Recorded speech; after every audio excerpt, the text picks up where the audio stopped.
In this section of the course, we'll look at the functional structure of Google Cloud. Google Cloud's resource hierarchy contains 4 levels, and starting from the bottom up, they are resources, projects, folders, and an organization node. At the first level are resources.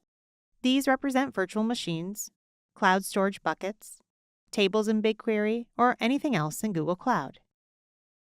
Resources are organized into projects, which sit on the second level. Projects can be organized into folders or even subfolders. These sit at the third level. And then at the top level is an organization node, which encompasses all the projects, folders, and resources in your organization. It's important to understand this resource hierarchy because it directly relates to how policies are managed and applied when you use Google Cloud. Policies can be defined at the project, folder, and organization node levels. Some Google Cloud services allow policies to be applied to individual resources, too. Policies are inherited downward. This means that if you apply a policy to a folder, it will also apply to all of the projects within that folder. Let's take a look at the second level of resource hierarchy, projects, in a little more detail. Projects are the basis for enabling and using Google Cloud services, like managing APIs, enabling billing, adding and removing collaborators, and enabling other Google services. Each project is a separate entity under the organization node, and each resource belongs to exactly one project. Projects can have different owners and users because they're billed and managed separately. Each Google Cloud project has 3 identifying attributes: a project ID, a project name, and a project number. The project ID is a globally unique identifier assigned by Google that can't be changed after creation. They're what we refer to as being immutable. Project IDs are used in different contexts to inform Google Cloud of the exact project to work with. Project names, however, are user-created.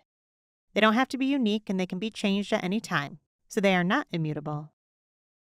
Google Cloud also assigns each project a unique project number. It's helpful to know that these Google-generated numbers exist, but we won't explore them much in this course. They're mainly used internally by Google Cloud to keep track of resources. Google Cloud's Resource Manager tool is designed to programmatically help you manage projects. It's an API that can gather a list of all the projects associated with an account, create new projects, update existing projects, and delete projects. It can even recover projects that were previously deleted, and can be accessed through the RPC API and the REST API. The third level of the Google Cloud resource hierarchy is folders. Folders let you assign policies to resources at a level of granularity that you choose.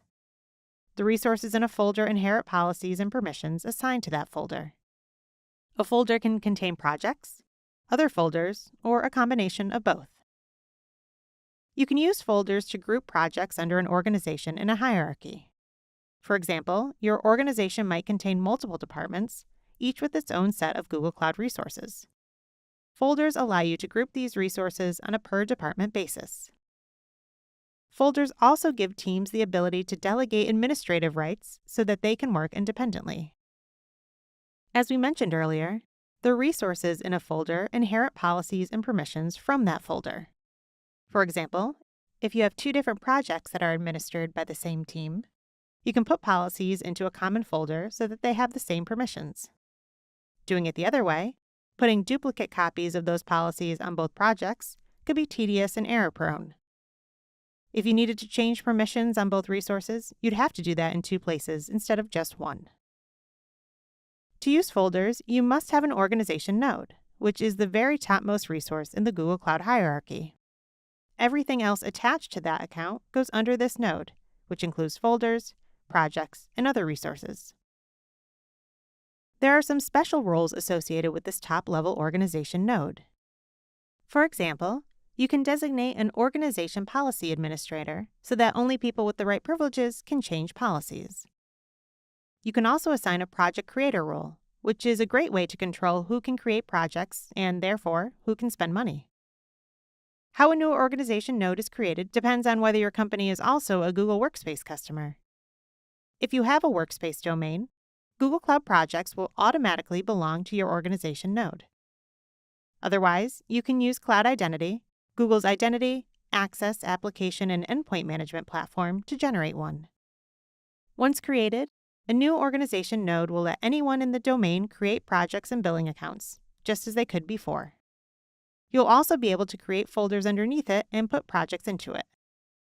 Both folders and projects are considered to be children of the organization node.